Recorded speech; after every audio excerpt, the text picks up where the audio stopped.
விஜய் வந்து எனக்கு ஆரம்ப காலத்திலேருந்தே தெரியும். அவர் வந்து முதல்வர் விஜய். நான் இனிமேல் அவரை வந்து ரொம்ப மரியாதையாக குறிப்பிடணும். அவங்களுடைய தகப்பனார் எஸ்.ஏ. சந்திரசேகர் டைரக்டர். அவரை வந்து ஆர்டிஸ்ட் ஆக்கிறதுக்கு எவ்வளவு முயற்சிகள் பண்ணார், எவ்வளவு கஷ்டப்பட்டாருங்கிறதுக்கெல்லாம் நான்லாம் வந்து உடனிருந்த சாட்சி.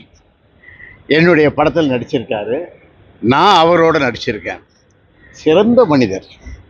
அதாவது வந்து இப்போ தேர்தல் டயத்தில் அவர் வாக்குறுதிகள் கொடுத்தது அதெல்லாம் வந்து ஏதோ சினிமா வசனமாகவோ இல்லைன்னா வந்து யாரோ சொல்லுவாங்க, அவர் யாரோ எழுதி கொடுக்குறாங்க படிக்கிறாங்க, இல்லை, ஒவ்வொரு வார்த்தையும் அவருடைய மனசுலேருந்து வந்தது.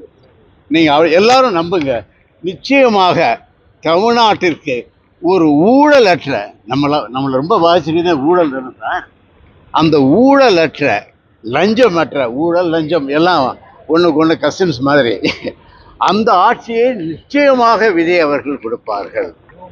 ரெண்டாவது வந்து தமிழ்நாட்டை இந்த போதை கலாச்சாரத்திலிருந்து, இந்த போதை கலாச்சாரம் வந்து சாதாரண மக்களை வந்து நிலைகுடிய வச்சிருச்சு, பல ஃபேமிலிகளை வந்து ரோடுக்கு வர வச்சிருச்சு. அதிலேருந்து மீட்டு மிகச்சிறந்த ஆட்சியை கொடுப்பார் என்று நான் மனதார நம்புகிறேன், நிச்சயமாக நம்புகிறேன். அவருடைய ஒன்று அவர் வந்து ரொம்ப ஜாஸ்தி பேச மாட்டார். எங்கள் படங்கள்லேயே கூட நடிக்கும் போதெல்லாம் கூட ஒரு வார்த்தை, ஆனால் அனைவரையும் மதிப்பார். அது மாதிரி ஒரு அற்புதமான குணம் கொண்டவர். நான் சொல்லுவேன், அதாவது வந்து கீதையில் சொல்லுவாங்க, அக்கிரமங்கள் ரொம்ப அதிகமாகும் பொழுது சம்பவாமி யுகே யுகேன்னு கிருஷ்ணர் சொல்லுவார்.